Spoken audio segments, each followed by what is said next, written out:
आज का दौर एक ऐसी दुनिया का गवाह है जो साजिशों, ताकतों की लड़ाई और जंग के खौफ में जी रही है। हाल ही में हिजबुल्लाह के chief Hassan Nasrallah, Hamas chief Ismail Haniyeh और फिर यहिया सिनवार की मौत की खबर ने पूरी दुनिया में तहलका मचा दिया है। लेकिन सवाल ये उठता है कि क्या यह खबर ईरान को अपने इरादों से रोक पाई है?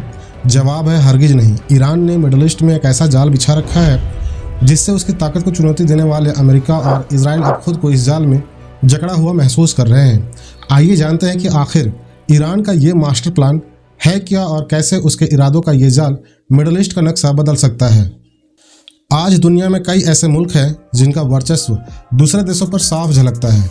अमेरिका, जो एक सुपर पावर मुल्क है, अपने चौधराहट रवैये और बेशुमार संसाधनों के दम पर दुनिया भर में दादागिरी चलाता आया है। चाहे तेल की जंग हो, ट्रेड वार्स हो, हथियारों की होड़ हो या किसी मुल्क का अंदरूनी मसला, अमेरिका अपनी फौज लेकर हर जगह हाजिर हो जाता है। लेकिन इस बार मामला कुछ और है। ईरान ने मिडल ईस्ट में एक ऐसा रणनीतिक जाल बिछा दिया है कि अमेरिका उसमें फंसता ही चला जा रहा है।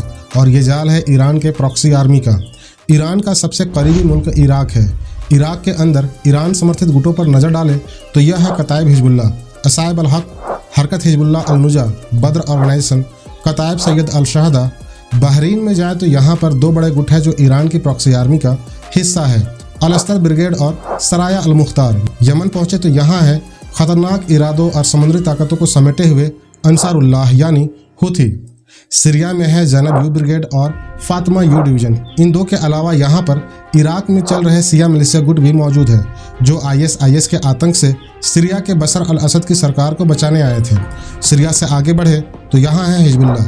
हिजबुल्लाह के लड़ाके सीरिया में भी मौजूद है। लेबनान के बाद फ़िलिस्तीन में देखिए तो यहाँ पर भी दो ईरान समर्थित गुट एक्टिव है। एक है हमास और दूसरा है फ़िलिस्तीनी इस्लामिक रेजिस्टेंस फोर्स।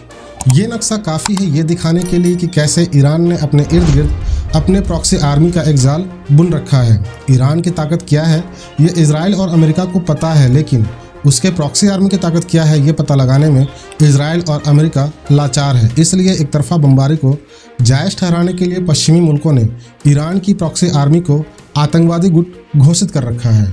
अभी तक ये देखा जा सकता है कि ईरान ने मिडल ईस्ट के हर बड़े हिस्से में अपनी मौजूदगी बना ली है। हाल के महीनों में ईरान समर्थित गुटों ने मिडल ईस्ट में अमेरिकी बेसिस पर कई बार हमले किए हैं। इराक के अल असद एयरबेस पर 50 से ज़्यादा हमले अभी तक हो चुके हैं, जिनमें कई ड्रोन और रॉकेट हमले शामिल हैं। इराक का अल हरीर एयरबेस और बलाद एयरबेस पर भी लगातार हमले हो रहे हैं। सीरिया में स्थिति और भी ज़्यादा ख़राब है। Green village, Conoco oil field और अल अतफ जैसे अमेरिकी बेसिस भी ईरान समर्थित गुटों के निशाने पर हैं। जॉर्डन की बात करें तो नॉर्थ ईस्ट जॉर्डन में टावर 22 को निशाना बनाया गया। जनवरी में हुए इस ड्रोन अटैक में यहाँ 3 अमेरिकी सैनिक मारे गए थे और तकरीबन 27 के आसपास जख्मी हो गए थे। यह हमले न सिर्फ अमेरिकन फ़ौज को जख्मी कर रहे हैं बल्कि उनके मोरल पर भी असर डाल रहे हैं और धीरे धीरे अमेरिका की वहाँ मौजूदगी को नामुमकिन बनाते जा रहे हैं। अब जब अमेरिका इन हमलों से लगातार नुकसान उठा रहा है, उसने ईरान के खिलाफ कई पाबंदियाँ लगाई है। 1984 से लेकर अब तक अमेरिका ने ईरान की प्रॉक्सी आर्मी को आतंकवादी गुट घोषित करने के कई प्रयास किए हैं। पिछले 5 अमेरिकी राष्ट्रपति बिल क्लिंटन से लेकर के जो बाइडन तक ईरानी गुटों पर कड़े प्रतिबंध लगा चुके हैं, मगर क्या ये प्रतिबंध ईरान को रोक पाया है? जवाब है नहीं। ईरान की ताकत आज भी हर बीते दिन के साथ मिडल ईस्ट में बढ़ती जा रही है। एक तरफ ईरान इस जोन में अमेरिका को अपने प्रॉक्सी आर्मी में उलझा कर रखा है तो दूसरी तरफ ईरान अपने दूसरे प्लान पर काम कर रहा है, जो है ईरान का परमाणु ताकत। ये वो सपना है जो आज ईरान की हुकूमत किसी भी कीमत पर पूरा करना चाहता है। यूरोपीय देशों के साथ अमेरिका और इजराइल की फिक्र और भी बढ़ जाती है जब उन्हें ये पता चलता है कि ईरान अपने न्यूक्लियर प्रोग्राम को बढ़ावा देने के लिए रूस के सहयोग से यूरेनियम इनरिचमेंट कर रहा है। हाल ही में ईरान ने रूस से अपने 2 सैटेलाइट को अंतरिक्ष में भेजा है जो उसकी लंबी दूरी की मिसाइलों की तैयारी का हिस्सा माना जा रहा है। जबकि अंदरूनी खबर ये भी है कि ईरान ने परमाणु टेस्ट कर लिया है, जिसका खुलकर अभी तक ना तो ईरान ने इनकार किया है और ना ही उसको एक्सेप्ट किया है। अमेरिका, ब्रिटेन, फ्रांस और जर्मनी ने भी खुलकर चिंता जाहिर करते हुए कहा है कि ईरान की ये कोशिशें पश्चिमी देशों के लिए एक बड़ी चुनौती बनती जा रही है। इस वक्त ईरान न सिर्फ मिडल ईस्ट बल्कि अंतर्राष्ट्रीय मंच पर भी काफ़ी एक्टिव नज़र आ रहा है। रूस और चीन पहले से ही ईरान के साथ हैं। रूस के साथ हथियारों की अदला बदली के साथ ही हाल ही में हुए ब्रिक्स समिट में भी अब ईरान ब्रिक्स के देशों के साथ शामिल हो चुका है, जिससे ईरान पर अमेरिका द्वारा लगाए गए प्रतिबंधों से ईरान को राहत मिलेगी और उसकी अर्थव्यवस्था पहले से बेहतर होगा और ईरान अपना व्यापार ब्रिक्स के देशों के साथ भी बिना किसी रोक टोक के कर पाएगा। इसके साथ ही ब्रिक्स में ही रूस अमेरिका को चेतावनी देते हुए कहा है कि अगर अमेरिका ईरान पर हमला करता है तो हम ईरान के साथ खड़े रहेंगे। अब अगर हम एक कदम पीछे हट करके देखें तो अमेरिका और उसके सहयोगी देशों के लिए ईरान की यह स्थिति खतरे की घंटी बन चुकी है। मिडल ईस्ट में जहां जहां ईरान समर्थित गुट है वहां अमेरिका की हालत काफ़ी नाजुक हो गई है।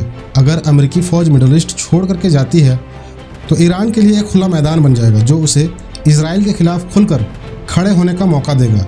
अमेरिका ये भी समझता है कि अगर वो यहाँ से हटता है तो मिडल ईस्ट में उसका दबदबा खत्म हो सकता है, मगर इस वक्त अमेरिका एक ऐसे जंग में फंसी हुई है जहाँ से ना वे बाहर निकल पा रहे हैं और ना ही ईरान से खुलकर टकराव का जोखिम ले पा रही है। तो दोस्तों, ईरान का ये मंसूबा एक बहुत बड़े खेल का हिस्सा है। उसकी प्रॉक्सी आर्मी ने मिडल ईस्ट में ऐसी हालत पैदा कर दी है कि अमेरिका एक तरह से इस जाल में पूरी तरह से फंस चुका है।